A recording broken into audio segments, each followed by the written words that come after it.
राधे राधे सभी भक्तों को ठाकुर जी की कृपा, राधा रानी की कृपा आप सब पर बनी रहे।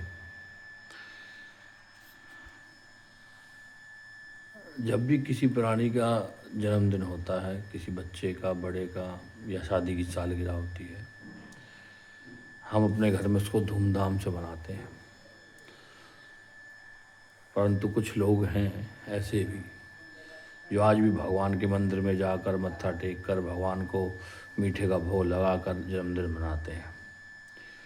ये बहुत अच्छी बात है, क्योंकि पहले परमात्मा का ही शुक्रिया करना चाहिए कि उन्होंने हमें इस जीवन में भेजा और इस लायक बनाया कि हम कुछ कर पाएँ। आज बस छोटी सी बात कहनी है। जो आपने अभी ठाकुर जी की, आप ये शॉल देख रहे हो, ये माला देख रहे हो, इधर पड़ा हुआ मिठाई का डिब्बा आप देख रहे हो, ये किसी भी बच्चे का जन्मदिन है और वो हर साल अपने जन्मदिन पर एक दिन पहले ही मंदिर में ये शॉल भगवान की गरम, ये माला, ये फूल, ये प्रसाद, मिठाई का डिब्बा और पैसे भगवान को हमेशा अर्पण करती है। उसके घर में जितने भी बच्चे हैं, जब कोई भी कार्य होता है तो वो भगवान को अवश्य याद करते हैं। अब ये कोई शॉल महंगी नहीं है, ना ये कोई फूल माला महंगी है, ना कोई मिठाई का डिब्बा महंगा भगवान के आगे। बस कहने का तात्पर्य ये है कि श्रद्धा है, भाव है। धन वालों से भी ऐसे कार्य नहीं बन पाते जो कई बार श्रद्धावान इंसान से बन जाते हैं। तो परमात्मा से जुड़े रहिए, अपने हर अच्छे कार्य में हमेशा भगवान को याद रखिए, भगवान को भेंट अर्पण कीजिए। ये आपकी श्रद्धा है, भगवान को आवश्यकता नहीं है किसी भी वस्तु की आपकी, क्योंकि भगवान तो हमें देते हैं। जैसे कई लोग कहते हैं ना, भगवान हमें देते हैं, हमें क्या देने की आवश्यकता है। नहीं, देने की आवश्यकता है, क्योंकि यह इससे आपका भाव पता लगता है कि आपका भाव भगवान के प्रति कितना है।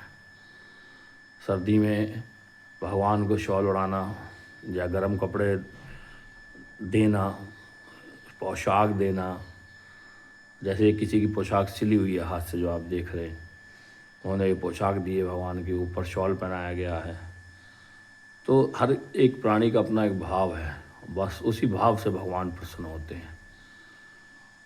दान धर्म यज्ञ पूजन तो इंसान अपने लिए ही करता है, उसमें किसी और को सिर्फ दिया जाता है, ब्राह्मण को या भगवान को, परंतु उसका पुण्य उसी प्राणी को लगता है, क्योंकि धन जिसका होता है पुण्य उसी का जाता है।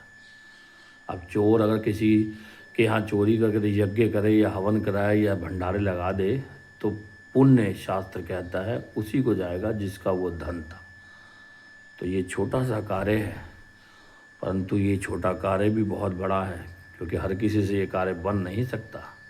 पैसे वालों के पास पैसा पड़ा रह जाता है, परंतु ये छोटा सा कार्य है। बस भगवान को एक मिठाई का डिब्बा, एक शॉल, एक माला और कुछ पैसे भगवान को अर्पण करना कि आज मेरा जन्मदिन है या आज मेरी शादी की सालगिरह है। कई लोग अपने घर में यज्ञ भी कराते हैं जन्मदिन पे, कई लोग जो हैं हवन भी कराते हैं, यज्ञ कराते हैं, हवन कराते हैं, ब्राह्मण भोजन कराते हैं, ताकि हमारा आगे पूरा साल अच्छा बीते।